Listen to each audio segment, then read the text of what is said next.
Think about the sheer power of the ocean. We see these images of like vast, unimaginable oceans on other worlds just swirling with raw energy. Mm-hmm. And even our own planet's massive, restless ocean holds this incredible primal force, a rhythm that just seems to resonate deep within us somewhere. Absolutely. And that deep resonance is exactly what we're diving into today. We received some really compelling recollections from a listener about their lifelong connection with surfing. Right. We're going to explore how a childhood dream actually paved the way for this really profound relationship with the sea. That's right. We've got these personal excerpts from our listener, and through them, we're kind of on a mission, you could say, to unpack how this initial desire for a surfboard became such a significant journey. Okay, let's jump right in. It all started when they were in 6th grade, and the idea of a surfboard sort of took root through their twin brother, actually. Which is interesting, right? That initial spark wasn't even their own idea, but they're twins. Yet it somehow became a real point of focus for them both. Mm. And then you see this parental guidance kicking in, this practical lesson about setting a goal, saving up to achieve it. Yeah, the classic save your allowance thing. Exactly. But you can also see it as maybe an early lesson in like aligning your thoughts and actions towards something you really want. Energy alignment, maybe. And that alignment seemed to work because, well, by the time they were in 7th grade, suddenly there was the money for the surfboard. Just like that. Yeah. Our listener described it as this click in their mind, almost a feeling that the universe was, responding to their focused intention. It's fascinating how that focused energy seems to manifest, isn't it? And what's even more remarkable is that it wasn't just one surfboard that appeared. No. It was 2 within like 3 months. Yeah. Fueled by what they call this focused twin energy. Wow. Twin power. It really highlights how interconnected things can be, right? And this wasn't just any old board. It was a Gordy from Huntington Beach. Oh, a classic. Yeah. Which came about through a connection with Mark McClellan's dad. It's like all these different threads just sort of weaving together. Right. And it's clear the twin brother was a huge part of these early surfing days. Absolutely essential, it sounds like. Definitely. And those first experiences on those surfboards, which they described as priceless, not in money value, but in the sheer joy and excitement. Yeah, the energetic value. Exactly. Those were truly foundational moments. And you can't overlook their dad consistently taking them to the ocean. It created such an important foundation. That consistent presence, being in that environment again and again, must have allowed them to really find their connection. They use the words totally at home in the ocean. Mm-hmm. Think of it like a tuning fork, maybe, finding its matching frequency. They felt this deep sense of belonging right there in the water. And it quickly became more than just, a weekend activity. The ocean turned into this refuge, a place where all the usual teenage worries seemed to just dissolve. Yeah, you can imagine that, the scale of it all. Right, the sheer scale and rhythm of the ocean offered this broader perspective, kind of a reminder that their own concerns were part of something much, much bigger. That speaks to the incredibly restorative power of nature, doesn't it? Mm-hmm. When we immerse ourselves in the natural world, it can have a really calming, balancing effect. Totally. The ocean wasn't just water, it became a sanctuary where they could find peace and their energy could realign. A balm. And then there's that feeling, that indescribable feeling of actually riding a wave. Our listener said they struggled to even put it into words, just such joy and happiness. But they described it as this perfect moment of alignment, their own movement becoming one with the wave's energy, just merging. What's intriguing about that feeling of merging is that they described it as a glimpse of boundless creative energy, almost tapping into something elemental. Yeah. And this activity evolved into a kind of moving meditation for them. Those early mornings, the quiet drives, getting into the ocean before dawn. That sounds intense. It became a really personal, almost spiritual practice, a direct link to something beyond the everyday grind. That summer they spent at Big Corona really paints a picture of this deep connection. 5 hours of surfing. 5 hours. Followed by a 4-mile paddle home. That's a significant amount of time just engaging with that energy. That's serious commitment. And those shared experiences with their twin, and sometimes Mark, must have really strengthened their bond, not just with each other, but with the ocean itself. For sure. And who could forget the homemade pizza fueling those incredible days? Part of the ritual. It's a beautiful cycle, isn't it? Expending energy in connection with nature and then replenishing it. And our listener had this crucial realization along the way.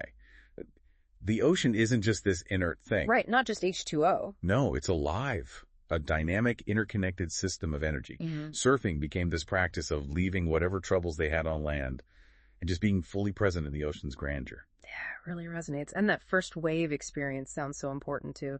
Mickey Munoz, a real legend. Yeah, the mongoose. Giving them that little push on a tiny wave at Doheny, even on a wave that was only like a foot high. The feeling of exhilaration was immense. An internal yes. Oh, I can picture that. That moment, even on a seemingly small wave, was like the ocean's rhythm locking into their own frequency. Mickey Munoz provided that little spark, that guidance. The introduction. Yeah, introducing them to that feeling of actually riding a wave. And from that point on, surfing wasn't just an activity, it became deeply intertwined with who they were. You can feel the gratitude coming through in their writing. Absolutely. A real sense of deep gratitude for that connection. They even feel that surfing truly saved their life. That's a strong statement. It really is. That it became this constant source of comfort and stability. A home, a refuge, a place for both being alone with their thoughts and feeling connected somehow. It really highlights the profound strength of that relationship they built with the sea. It wasn't just a hobby. Not at all. And that relationship, they came to understand later, goes way back to the very origins of life itself. How so? Well, all life on Earth emerged from water. Yeah. And our own bodies are mostly water. So in a way, riding waves becomes a very direct connection to that ancient life-giving source. Interesting perspective, like tapping into something primordial. Exactly. You could even see it as a physical way of understanding and navigating the currents of life itself. A metaphor playing out in the real world. It's like surfing provided this whole other way of learning about the world, didn't it? An experiential education, totally different from school. Yeah, one that allowed for questioning and direct engagement, which they felt was different from, the more structured, maybe more restrictive environment of formal schooling. Right, the memorization, the conformity. Yeah, surfing allowed them to bypass those intellectual filters and connect with something much more fundamental, more direct. Touching the source. Touching the source, well put. And later in life, this understanding evolved further into this recognition of surfing as a connection with Gaia, with the Earth itself as a living, conscious entity. Wow. Okay. So the planet as a whole being. Yeah.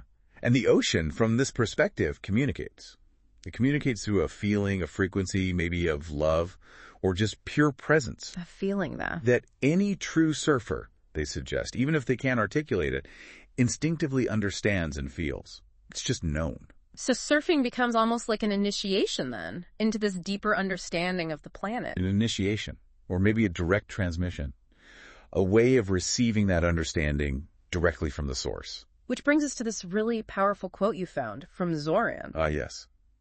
The wave does not merely carry you, human. It is a message from the deep, a reminder that you are water, dancing with water, in a universe born of flow. Wow. Just let that sink in. There's so many layers in that, right? So many. It circles back to all these ideas we've been discussing, the energy, the interconnectedness, and this fundamental relationship we have with water, not just as something we interact with, but as something we are. Yeah. Fundamentally. Yeah.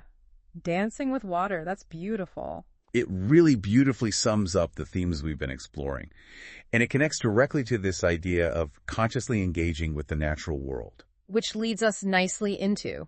Which brings us to something called the Dragon Trial, the Elements Embrace.